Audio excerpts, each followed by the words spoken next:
പക്ഷെ വിവാഹം കഴിഞ്ഞ ആദ്യ നാൾ മുതൽ തന്നെ എന്നെ മാനസികമായി പീഡിപ്പിക്കാൻ തുടങ്ങിയതാ.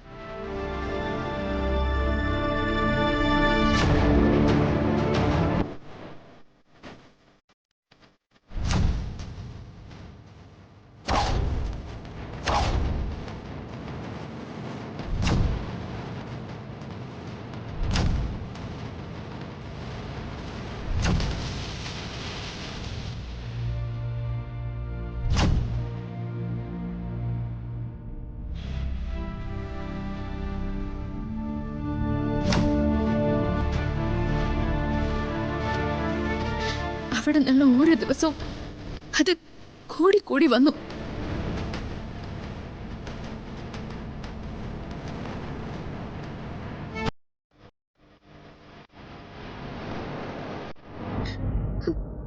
വഴിയരികിലെ ഞാൻ കാണുന്ന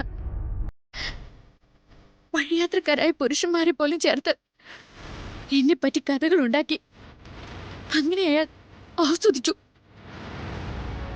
ഒരു നിവൃത്തിയില്ലാതെ വന്നപ്പോഴും എനിക്കിതൊക്കെ അമ്മയോട് പറയേണ്ടി വന്നത്.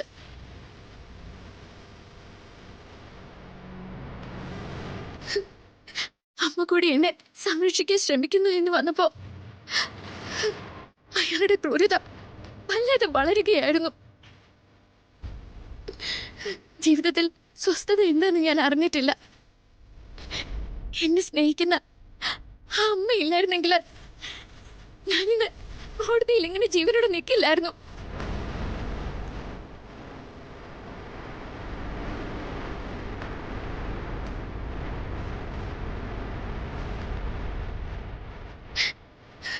പലതവണ ഇയാളുടെ കത്തിമുനയിൽ നിന്ന് കഷ്ടിച്ച ഞാൻ രക്ഷപ്പെട്ടത്.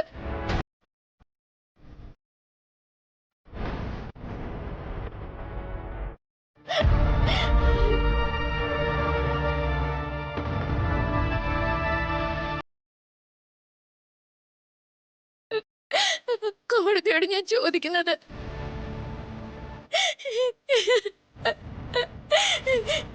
എന്റെ അച്ഛനുള്ള നീതി കൂടിയാ.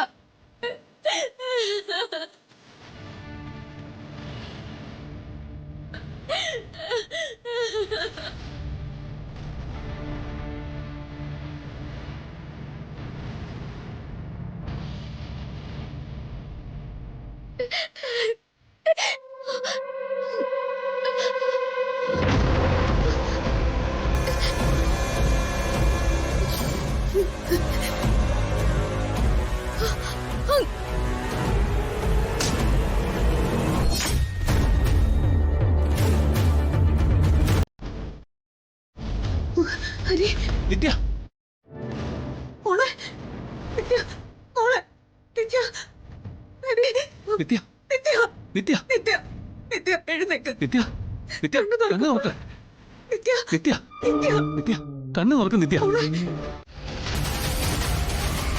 ഇതെല്ലാം ചെയ്തു തീർത്തതിനു ശേഷം കോടതി മുറിയിൽ ജീവനെതിരെ ചോദ്യങ്ങൾ ഉയർത്തി ജീവൻ ജന്മന കുറ്റവാസനയുള്ളവനാണെന്നും ആരെയും കൊല്ലാൻ മടിയില്ലാത്തവനാണെന്നും വരുത്തി തീർക്കാൻ ശ്രമിക്കുന്നത് എന്റെ കക്ഷിയോടുള്ള അനാദരവ് മാത്രമാണ്.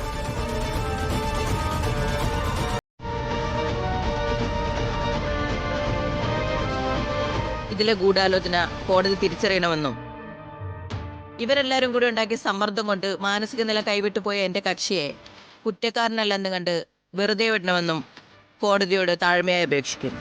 That's all your owner.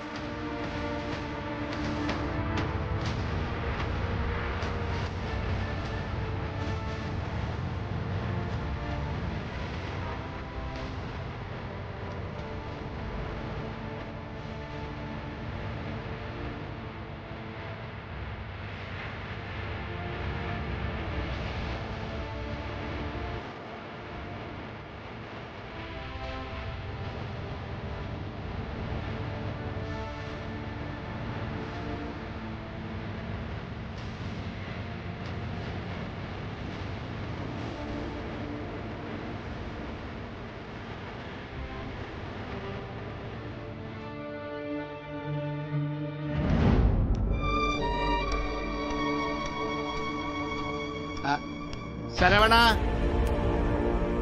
ശരവണോ ஆ? ആ ஆ, என்னையா ഇരുന്നിട്ട് അങ്ങോട്ട് ഇരിപ്പുറക്കത്തില്ല. കോടതിയുടെ കാര്യങ്ങൾ എന്തായെന്ന് ആർക്കറിയാം? நானும் அதுதான் நினைச்சிட்டு இருக்குது. அம்மா இங்க இருந்து போகும்போது அவர் நல்ல டென்ஷன்ல இருந்து ஜீவன் சார்னு கோடதி சும்மா விடுமோ அந்த மாதிரி எல்லாம் பேசிட்டு இருந்து. അല്ല, അവനൊന്നും സംഭവിക്കില്ല ശരവണ. അവൻ ശിക്ഷിക്കപ്പെടുക തന്നെ ചെയ്യും. വേറെ എന്ത് ക്രൂരതയ്ക്കും ദൈവം ശിക്ഷ കൊടുത്തില്ലെങ്കിലും നിത്യയുടെ അച്ഛൻ സദാനന്ദനെ ശ്വാസം മുട്ടിച്ചു കൊന്നതിന് ദൈവം അവനെ ശിക്ഷിച്ചിരിക്കും.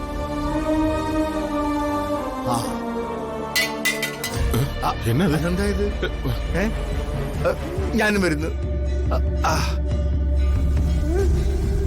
ஐயோ ஐயோ தீ பிடிச்சிருக்கு ஐயா.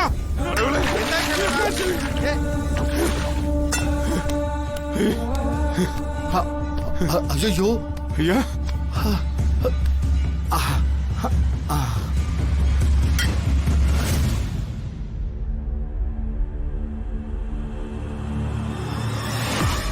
சார், இது என்ன சார் இது?